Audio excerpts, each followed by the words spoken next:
नमस्कार, मैं हूं अंकुर और आप देख रहे हैं सत्यहिंदी.com। सत्य हिंदी की एंड्रॉइड ऐप डाउनलोड करने के लिए आप इसके वीडियो के डिस्क्रिप्शन में जाइए। वहां पे आपको एक लिंक मिलेगा जहां से आप ऐप डाउनलोड कर सकते हैं। अब एक नजर डाल लेते हैं अब तक की खबरों। कांग्रेस के नेतृत्व वाली पुडुचेरी की वी नारायणस्वामी सरकार विधानसभा में विश्वास मत हासिल नहीं कर सकी है। सोमवार को विधानसभा में भाषण देने के बाद मुख्यमंत्री ने अपने मंत्रियों के साथ विधानसभा से वॉकआउट कर दिया।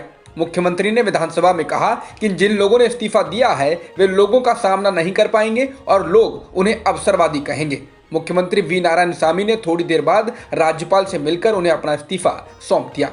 विधानसभा चुनाव से ठीक पहले कई विधायकों के इस्तीफा देने के कारण सरकार मुश्किलों में घिर गई थी। रविवार को भी कांग्रेस के 2 और विधायकों ने पार्टी छोड़ दी थी। इनमें 4 बार के विधायक लक्ष्मी नारायण और डीएमके के विधायक वेंकटेशन शामिल थे। इसके बाद 30 सदस्यों वाली विधानसभा में कांग्रेस डीएमके सरकार के पास सिर्फ 12 विधायक रह गए थे। विधानसभा में 2 सीटें खाली होने के कारण अभी 28 विधायक हैं। ऐसे में बहुमत के लिए 14 विधायकों की जरूरत थी। एल्गार परिषद भीमा कोरेगांव केस में अभियुक्त 81 वर्षीय वरवर राव को बॉम्बे हाईकोर्ट ने 6 महीने की जमानत दे दी है। उनको यह जमानत स्वास्थ्य कारणों से इलाज कराने के लिए दी गई है। जमानत के साथ एक शर्त यह भी रखी गई है कि वो मुंबई में ही रहेंगे और जांच में बराबर सहयोग करते रहेंगे। जमानत पर सुनवाई के वक्त कोर्ट ने कहा कि अगर उसने राव को स्वास्थ्य के आधार पर मेडिकल जमानत नहीं दी तो वह मानवाधिकारों के सिद्धांतों और व्यक्ति के मौलिक अधिकार यानी जीवन के अधिकार की रक्षा करने के अपने कर्तव्य का पालन करना नहीं होगा।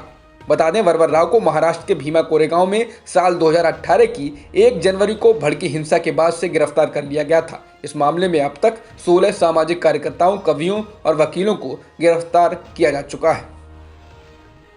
कृषि कानूनों के खिलाफ हुंकार भर रहे संयुक्त किसान मोर्चा ने ऐलान किया है कि 23 फरवरी को पगड़ी संभाल दिवस मनाया जाएगा। ये दिन चाचा अजीत सिंह एवं स्वामी सहजानंद सरस्वती की याद में मनाया जाएगा। इस दिन किसान अपने आत्मसम्मान का इजहार करते हुए अपनी क्षेत्रीय पगड़ी पहनेंगे। वहीं 24 फरवरी को दमन विरोधी दिवस मनाने की घोषणा की गई है, जिसमें किसान आंदोलन पर हो रहे चौतरफा दमन का विरोध करेंगे। इस दिन सभी तहसील व जिला मुख्यालयों पर राष्ट्रपति के नाम ज्ञापन दिए जाएंगे। 26 फरवरी को दिल्ली में चल रहे धरने के 3 महीने पूरे होने पर युवाओं के योगदान को अहमियत देते हुए युवा किसान दिवस मनाया जाएगा। गृह मंत्री अमित शाह द्वारा बीजेपी नेताओं को खाप पंचायतों से मिलने के आदेश के बाद अब बीजेपी के नेता खाप पंचायतों और किसानों से मिलने उनके गांव जा रहे हैं। लेकिन इस दांव में भी बीजेपी को विरोध का सामना करना पड़ रहा है। रविवार को बीजेपी के कई नेता और कैबिनेट मंत्री संजीव बालियान खाप चौधरियों से मिलने उनके गांव पहुंचे, लेकिन उनसे खाप चौधरियों ने मिलने से साफ इनकार कर दिया। 12 गांव की जावला खाप पंचायत के चौधरी ने कहा कि उनसे मिलने के लिए केंद्रीय मंत्री संजीव बालियान आए, लेकिन हमने उनसे मिलने से इनकार कर दिया है, क्योंकि इसके जरिए सरकार दिखाना चाहती है कि खाप एकजुट नहीं है और सरकार से मिल रही है। वहीं 84 गांव की खाप देश खाप के चौधरी सुरेंद्र चौधरी ने भी कहा कि उन्होंने बीजेपी नेताओं से मिलने से इनकार कर दिया है। उन्होंने कहा कि वो बच्चे नहीं हैं जिनको कानूनों के फायदे बताए जाएं। इसी प्रकार से बाकी खापों ने भी बीजेपी नेताओं से मिलने से साफ इनकार कर दिया, तो कुछ गाँव में भी नेताओं के खिलाफ नारेबाजी हुई। सोमवार को लगातार दूसरे दिन पेट्रोल और डीजल की कीमतों में बढ़ोतरी नहीं हुई है। इससे पहले लगातार 12 दिन तक पेट्रोल डीजल की कीमतों में बढ़ोतरी की गई, जिसके कारण मुंबई में पेट्रोल की कीमत 100 रुपये से केवल 3 रुपये कम है। डीजल की कीमत करीब 90 रुपये हो गई है। तो दिल्ली में पेट्रोल की कीमत 90 रुपये 58 पैसे तो डीजल की कीमत 80 रुपये 97 पैसे है। बता दें, पिछले 12 दिनों में पेट्रोल पर 3 रुपये 63 पैसे तो डीजल पर 3 रुपये 84 पैसे की बढ़ोतरी की गई है। पेट्रोल डीजल की लगातार बढ़ रही कीमतों से केंद्र पर राजनीतिक दबाव बढ़ता जा रहा है। इस बीच पश्चिम बंगाल सरकार ने पेट्रोल पर लगने वाले मूल्य संवर्धित कर यानी वैट में 1 रुपये की कमी कर दी है। ऐसा करने वाला ये चौथा राज्य बन गया है। इसके पहले असम, राजस्थान और मेघालय में भी इस तरह की कटौती की गई है। ये महज संयोग नहीं है कि असम और पश्चिम बंगाल में कुछ महीने बाद ही विधानसभा चुनाव होने को है। असम में वह सत्ता में है तो पश्चिम बंगाल में सत्ता की मजबूत दावेदार बनकर उभर रही है। कांग्रेस नेता राहुल गांधी ने पेट्रोल डीजल की बढ़ती कीमतों को लेकर आज फिर मोदी सरकार को घेरा है। राहुल ने ट्वीट कर कहा कि पेट्रोल पंप पर गाड़ी में तेल डलवाते समय जब आपकी नज़र तेजी से बढ़ते मीटर पर पड़े तब यह जरूर याद रखिएगा कि कच्चे तेल के दाम नहीं बढ़े हैं बल्कि कम हुए हैं। पेट्रोल 100 रुपये लीटर है। आपकी जेब खाली करके मित्रों को देने का महान काम मोदी सरकार मुफ्त में कर रही है। उन्नाव पुलिस ने रविवार को 8 ट्विटर हैंडल्स के खिलाफ एफआईआर दर्ज कर ली है। इन पर आरोप है कि इन्होंने उन्नाव में हुई 2 दलित नाबालिगों की मौत को लेकर अफवाह फैलाई। पुलिस का कहना है कि इन्होंने कहा था कि बच्चियों का बलात्कार किया गया और बच्चियों के शव का अंतिम संस्कार घर वालों की अनुमति के बिना ही कर दिया गया, जिसके बाद इन पर केस दर्ज किया गया है। जिन ट्विटर हैंडल्स पर केस हुआ है उनमें पत्रकार बरखा दत्त की multimedia content company the mojo story का भी नाम शामिल है। उत्तर प्रदेश सरकार ने आज अपना बजट पेश किया। अगले साल राज्य में होने वाले विधानसभा चुनाव से पहले योगी सरकार के इस कार्यकाल का ये अंतिम पूर्ण बजट है। वित्त मंत्री सुरेश खन्ना ने यह बजट एप्पल के कंप्यूटर से पेश किया।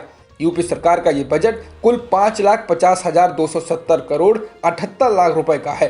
इस दौरान वित्त मंत्री ने ऐलान किया है कि हमारी सरकार 2022 तक किसानों की आय दोगुनी करने पर काम कर रही है। अगले साल होने वाले विधानसभा चुनाव से पहले योगी सरकार ने किसानों को लुभाने के लिए कई ऐलान किए। इस दौरान उन्होंने किसानों को मुफ्त पानी की सुविधा के लिए 700 करोड़ रुपए आवंटन का ऐलान किया। इसके साथ ही वित्त मंत्री ने किसानों की रियायती दाम पर लोन देने का भी ऐलान किया है। पश्चिम बंगाल में चुनाव शुरू होने से पहले ही मची चुनावी हलचल के बीच अब सीबीआई ने मुख्यमंत्री ममता बनर्जी के भतीजे और तृणमूल कांग्रेस नेता अभिषेक बनर्जी की पत्नी रुजिरा नरूला के खिलाफ कार्रवाई की है। तृणमूल कांग्रेस के कद्दावर नेता अभिषेक के घर सीबीआई पहुंची और उनकी पत्नी से कोयला तस्करी मामले की जांच में शामिल होने को कहा। समझा जाता है कि इस कार्रवाई के बाद राज्य में राजनीतिक माहौल गरमाएगा और आरोप प्रत्यारोपों का दौर शुरू होगा। सीबीआई इस मामले में आज अभिषेक बनर्जी की साली के घर पर पहुंच गई है और पूछताछ कर रही है। तो अभिषेक बनर्जी की पत्नी से 23 फरवरी को पूछताछ की जानी है। उन्होंने सीबीआई को चिट्ठी लिखकर कहा था कि 23 फरवरी को सीबीआई के अधिकारी उनके घर पर आकर पूछताछ कर सकते हैं। बाबा रामदेव ने पतंजलि की जिस कोरोनिल दवा पर 3 दिन पहले ही दावा किया था कि पतंजलि पर कोई अब सवाल नहीं कर सकता, वह दावा ही अब विवादों में आ गया है। कोरोनिल पर अब विवाद इसके सर्टिफिकेट और दावों पर हुआ है। 19 फरवरी को ही केंद्रीय स्वास्थ्य मंत्री हर्षवर्धन और केंद्रीय मंत्री नितिन गडकरी की मौजूदगी में कई दावे किए गए थे। जहां पर बैठकर वो प्रेस कॉन्फ्रेंस कर रहे थे, वहीं उसके पीछे पोस्टर पर लिखा था कोरोनिल दवा COPP और WHO GMP प्रमाणित है। इसके बाद अब इस पर विश्व स्वास्थ्य संगठन यानी WHO की ओर से सफाई आई है। उसने कहा कि ऐसी कोई भी दवा प्रमाणित नहीं की गई है। WHO साउथ ईस्ट एशिया ने ट्वीट किया कि हमने कोरोना के इलाज के लिए किसी भी पारंपरिक दवाई की प्रभावशीलता की समीक्षा या सर्टिफिकेशन नहीं किया है। देश के 5 राज्यों में कोरोना एक बार फिर तेजी के साथ बढ़ रहा है। इनमें सबसे अधिक तेजी से महाराष्ट्र में पैर पसार रहा है। इसी कारण से राज्य सरकार ने कहा है कि सोमवार को राज्य में किसी भी प्रकार का राजनीतिक, धार्मिक और सामाजिक आयोजन नहीं किया जाएगा। इससे लोगों के इकट्ठा होने पर रोक रहेगी। इसके अलावा अगले कुछ दिनों के लिए राजनीतिक आंदोलनों पर भी रोक लगाई गई है, क्योंकि इसमें भी भीड़ जुटती है। महाराष्ट्र के मुख्यमंत्री उद्धव ठाकरे ने एक बार फिर जनता से मास्क पहनने की अपील की और कहा कि अगर वो एक और लॉकडाउन से बचना चाहते हैं तो सहूलियत बरतें। अगले 8 दिनों तक लोगों के व्यवहार को नोटिस किया जाएगा। मामले बढ़ते रहे तो लॉकडाउन पर फिर विचार होगा। महाराष्ट्र के अमरावती जिले में 1 हफ्ते के लिए लॉकडाउन लगा दिया गया है, जिसमें केवल जरूरी चीजें ही लोगों को मिल सकेंगी, बाकी सब कुछ बंद रहेगा। राज्य सरकार अमरावती के अलावा नागपुर और यवतमाल जिले में भी लॉकडाउन लगाने पर विचार कर रही है, क्योंकि इन जिलों में कोरोना के मामले बढ़ रहे हैं। वहीं इसको लेकर सरकारी अमला भी अलर्ट पर है। रविवार को BMC ने करीब 16,000 लोगों पर मास्क नहीं पहनने के लिए जुर्माना लगाया, जिसमें 32 लाख से अधिक रुपए जुर्माने के रूप में वसूले गए। भारत में एक दिन में 14,199 कोरोना संक्रमण के मामले दर्ज किए गए हैं और 83 लोगों की मौत हुई है, जिसके साथ ही देश में कुल संक्रमितों का आंकड़ा 1 करोड़ 10 लाख के पार हो गया है और मृतकों की कुल संख्या 1,56,000 से अधिक हो चुकी है। फिलहाल एक्टिव मामले 1,50,000 से अधिक हैं और अभी तक देश भर में 1 करोड़ 11,16,000 से अधिक लोगों के वैक्सीन लगाई जा चुकी है।